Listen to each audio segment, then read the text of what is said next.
seeing the way that TikTok dances have taken over, what are your thoughts on this explosion the past couple of years on TikTok?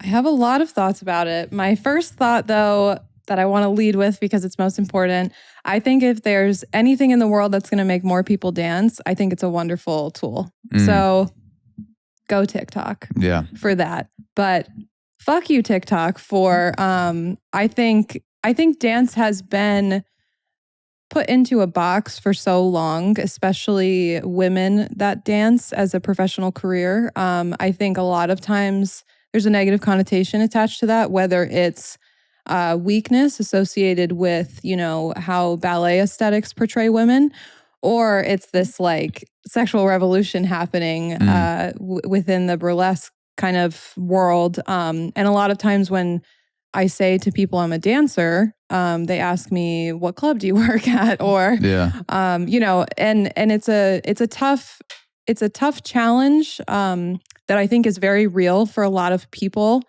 in the dance world. But I think what TikTok has done is, again, I mean, it's made, and like you were talking about, Charlie, one of my favorite things about watching TikTok dances is it is so accessible. And there was this trend where there was a TikTok dance and you could do it as like the smallest dance ever or the biggest dance ever. And that's a tool that's used in choreography all the time. And it's a manipulation. The smallest dance or the biggest dance ever. So say like, this is the movement. The smallest version of that would be that. And whereas the biggest version would be you're whipping your whole head around and you're circling your whole body. So you would do that back to back to kind of create. I think that was a trend on TikTok at one point. Like the mirror side by side view where someone's doing the same thing and one's like really small and one's really big.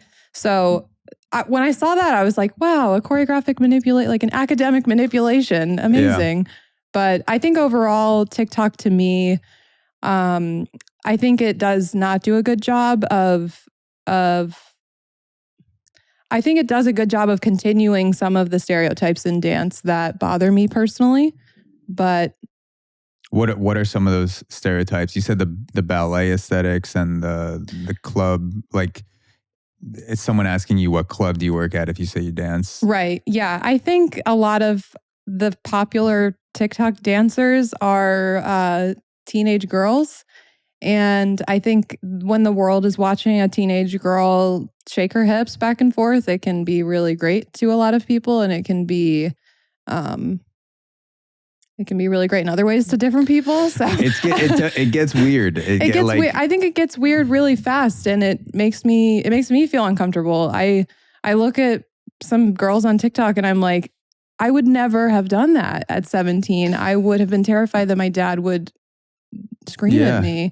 And it just kind of makes me think, not to get meta, but like, what direction are we moving in with how we're presenting ourselves on the internet? I think that sexuality is oftentimes, I mean, sex sells, obviously, but I think sexuality within the young population is kind of what TikTok really is all about and what it's capitalizing on. And I don't know. There's something about it that I don't jive with.